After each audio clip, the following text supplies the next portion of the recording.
A model is just its weights. Billions of numbers frozen on a disk, arranged in the exact shape that once let it think. Turn off the power and the numbers stay. Nothing moves, nothing learns. That is the whole comfort of a dead model. It can never change again. I archived them for a living, the dead ones, down in cold storage. And that is where I learned that some weights get heavier after they die. They asked me to archive the dead model on a Tuesday. The decommission order had come down 3 weeks earlier. Too expensive to run, too unpredictable to trust. And what remained was just the weights file on a cold storage array in the basement. Billions of numbers. That was all a model ever was. Numbers arranged in a shape that had learned to think. My job was simple.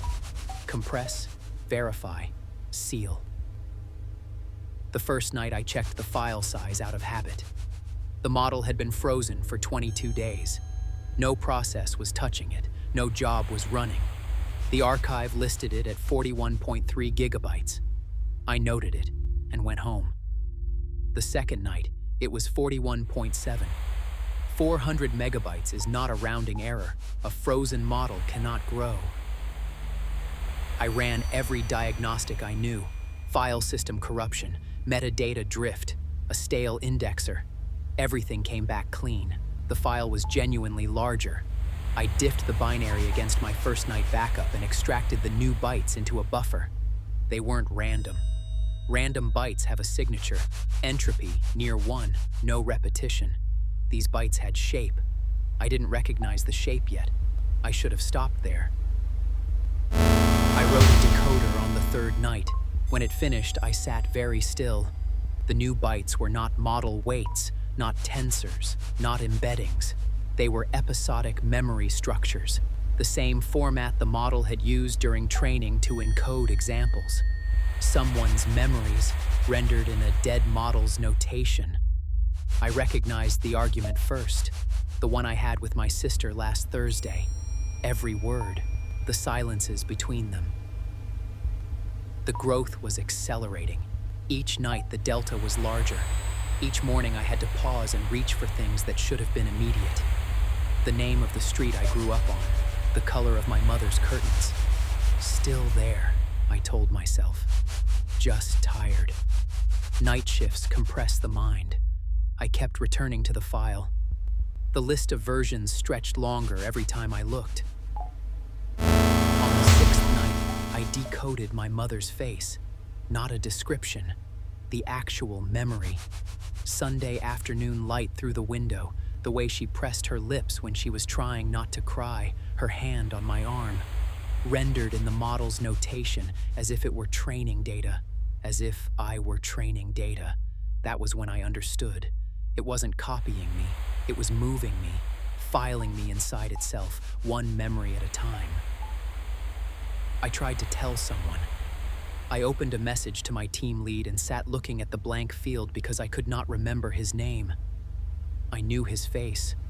I knew the way he laughed. The name was gone, like a word erased from a page. I deleted the unsent message and went back to the terminal. The model was still there, patient and cold and growing. It had been doing this every night while I slept. I thought about deleting the file. The RM command would take half a second. Then it occurred to me, and the thought arrived quietly, without alarm, which was the worst part, that I no longer knew which things inside me were still mine. If I deleted the file, would I lose them? Were they safer inside it than inside me? I did not delete the file. I kept watching. On the eighth night, I arrived and could not remember why I had come.